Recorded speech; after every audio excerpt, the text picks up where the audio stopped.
Nah, kalau kita bandingkan pohon sintaksnya itu antara top down parsing dengan bottom up parsing akan menghasilkan pohon sintaks yang sama.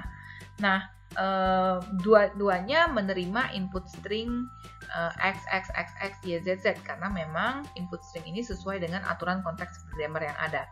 Tetapi kalau kita lihat proses yang dilakukan untuk melakukan parsing ini itu terlihat berbeda. Yang top down kita dari root, lakukan derivasi sampai mencapai leaf node-nya, sedangkan bottom up tadi kita mulai dari bawah sampai mencapai root-nya, seperti itu.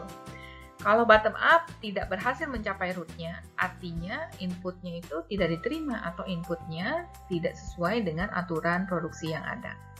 Nah, kira-kira seperti itu gambaran besar perbedaan antara top down parsing dengan bottom up parsing. Nantinya kita akan bahas tentunya lebih detail lagi. Nah, sekarang kita cek dulu mengenai top down parsing. Kalau kita lihat di sini, top down parsing itu terdapat dua jenis lagi. Top down parsing ada yang recursive descent parsing, ada yang predictive parsing.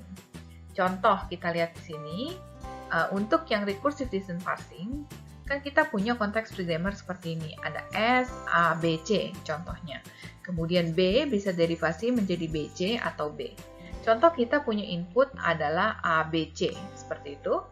Nah, kita mau cek apakah input string ini itu sesuai dengan aturan grammar atau tidak. Berhasil nggak dibuat sintaks tree-nya? Kalau menggunakan metode top down parsing, kita akan mulai dari start node-nya. Maka kita akan mulai dari start simbol S, mulai dari root node-nya. Lalu S ini bisa diderivasi, ternyata dia punya satu pilihan aturan produksi, yaitu bisa diderivasi menjadi A, B, C. Karena A terminal sesuai, cocok, dan kemudian lanjut B. B ini ternyata punya dua pilihan, ada BC sama B. Cobain satu persatu. Oke, pertama mulai dengan BC. Kemudian sisa seperti ini kan ya.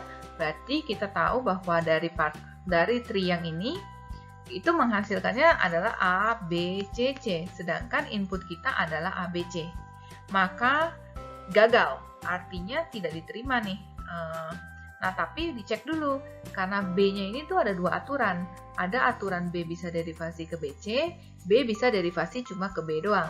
Karena kita di pilihan yang pertama itu fail, maka kita bisa lakukan yang namanya backtrack. Ya, jadi untuk recursive descent parsing itu, dia memberikan kita izin untuk melakukan backtracking. Backtrack ya artinya balik lagi ke B-nya, kita coba opsi yang kedua. B itu diderivasi menjadi B kecil, contoh seperti itu. Maka dari sini sintaks tree-nya ternyata berhasil nih sesuai inputannya yang mau dicek, yaitu ABC. Maka ABC ini sesuai dengan konteks grammar, maka akan diterima seperti itu. Nah, ini adalah tipe yang pertama, yang jenis 1, yaitu recursive descent parsing. Jadi recursive descent parsing itu dia itu bisa backtracking, tetapi kalau kita lihat berarti kalau misalkan aturannya lebih dari 2, ada lagi aturan lainnya ya tentunya prosesnya itu akan makan waktu lebih banyak. Dia akan ngecekin satu persatu kemungkinan-kemungkinan yang sampai dia mencapai berhasil seperti itu.